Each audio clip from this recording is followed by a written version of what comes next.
Sous le mot d'ordre « bloquer tout », des milliers de personnes manifestent partout en France. Des barricades ont été dressées, des routes coupées. Des affrontements ont éclaté avec la police. Ce qui se passe en ce moment en France est inquiétant. Sous le mot d'ordre « bloquer tout », des milliers de personnes manifestent partout en France. Des barricades ont été dressées, des routes coupées. Des affrontements ont éclaté avec la police. Ce qui se passe en ce moment en France est inquiétant. Le pays est en ébullition et au cœur de cette colère se trouvent une femme et un homme que beaucoup associent au déclin de l'Europe. Leurs noms Ursula von der Leyen et Emmanuel Macron. Les gens n'en peuvent plus. Imaginez Paris-Lyon-Marseille, partout le chaos. Routes bloquées, voies ferrées paralysées, dépôts de carburant, occupés, écoles fermées. Ce n'est plus une simple crise française. C'est un séisme pour toute l'Union européenne. Et cela nous montre clairement une chose, le système de barrage politique et la domination bruxelloise touchent à leur fin. Le vrai tournant arrive, et il arrive bien plus vite que les vieux partis ne peuvent l'imaginer dans leur bureau de Bruxelles. Amis, entrons dans le sujet. Aujourd'hui, je ne vais pas seulement vous montrer des faits. Je vais vous montrer ce que les grands médias préfèrent taire. Et à la fin, vous comprendrez, la France n'est que le début pour l'Europe. Et bientôt aussi pour l'Allemagne. Restez avec moi, cela va devenir passionnant. Les images qui nous viennent de France sont saisissantes. Un nouveau mouvement appelé « Bloquons tout » veut en mars 2026 paralyser tout le pays avec une grève générale. Comme les Gilets jaunes en 2018 et 2019, mais de manière encore plus radicale. Ils se réclament directement de la Révolution française, liberté, égalité, fraternité. Mais cette fois, contre les élites de Bruxelles et de Paris. La France se prépare déjà avec 81 000 policiers. Une immense journée de protestation doit aujourd'hui, demain et après-demain mettre la vie publique à l'arrêt-route, voies ferrées, dépôts de carburant, écoles, tout doit être bloqué. Bloquons tout deviendra-t-il aussi populaire que les Gilets jaunes ? Tout semble l'indiquer. Partout en France, des manifestants veulent arrêter le pays. Cela rappelle fortement la colère des Gilets jaunes contre la politique libérale de Macron. Devant la mairie du 19e arrondissement de Paris, certains trinquent, même au Champagne, à la chute du gouvernement du Premier ministre François Bayrou. Manon Aubry, du parti de gauche, LF1 le dit clairement, le départ du Premier ministre ne suffit pas. Après cette grande mobilisation de bloquons tout, le prochain à partir doit être Macron lui-même. Et ce ne sont pas seulement des militants radicaux, beaucoup viennent du cœur de la société. Des étudiantes comme Mathilde et Maïté racontent « Le budget d'austérité du Premier ministre déchu a été la goutte de trop. Nous voulons simplement retrouver une vie normale comme avant. » Tout cela était déjà dans l'air. Puis vient l'escalade à l'île des pompiers en colère, mettent le feu à des barricades, bloquent le grand périphérique aspergeant des policiers avec des extincteurs. La police répond avec des gaz lacrymogènes. Pourquoi ? Parce que les coupes budgétaires et les suppressions de postes empêchent ceux qui sauvent des vies de faire leur travail. Rien que dans le département du Nord, il manque 6 400 000 €. 160 postes ont été supprimés. Le représentant syndical Marc Lehoucq le dit sans détour. Nous sommes en sous-effectif et surchargés. Cela retarde les interventions d'1 minute et demie. En cas d'arrêt cardiaque ou d'incendie, cela peut être mortel. Amis, ce ne sont pas des casseurs d'extrême gauche. Ce sont des Français ordinaires, pompiers, étudiants, pères de famille, qui disent « Stop à cette folie ! Stop à cette politique d'austérité dictée par Bruxelles !»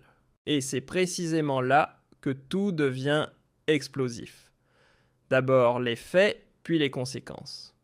Un jour après les élections municipales en France, Ursula von der Leyen met en application de manière anticipée l'accord de libre-échange avec le Mercosur.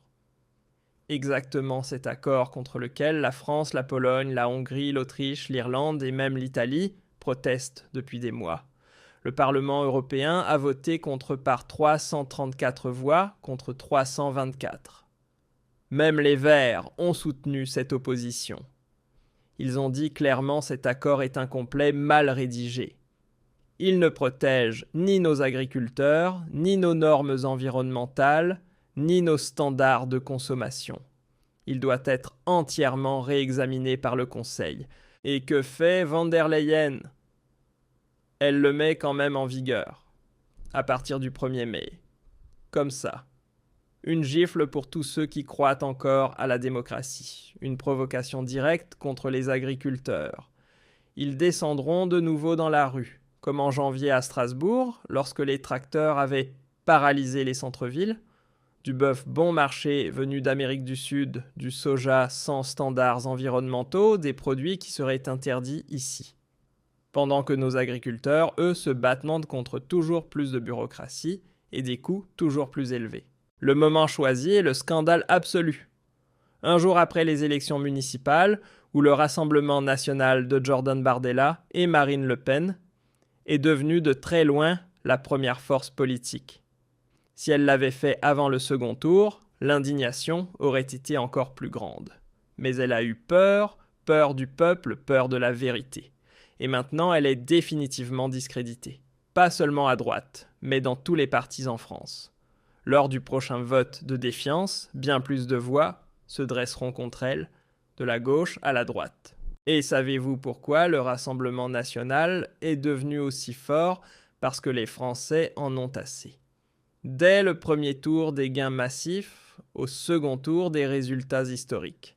Partout dans le pays, ils ont progressé. Les municipales ont été le thermomètre de l'élection présidentielle d'avril 2027. Et maintenant, une chose est claire, le grand favori, c'est Jordan Bardella. Il est donné à 36% dans les sondages, plus haut que Marine Le Pen. Peu importe qui se présente, ils atteignent déjà 35 à 40% au premier tour. C'est une avance qu'aucun barrage politique au monde ne peut encore arrêter. En France, le barrage est déjà fissuré. Contrairement à l'Allemagne où la CDU de Friedrich Merz continue de faire comme si la AfD était le diable. En France, ils travaillent déjà ensemble. Des initiatives du RN obtiennent des majorités avec les Républicains et parfois même avec une partie du camp Macron. Le monde économique leur témoigne ouvertement sa confiance. Pourquoi ?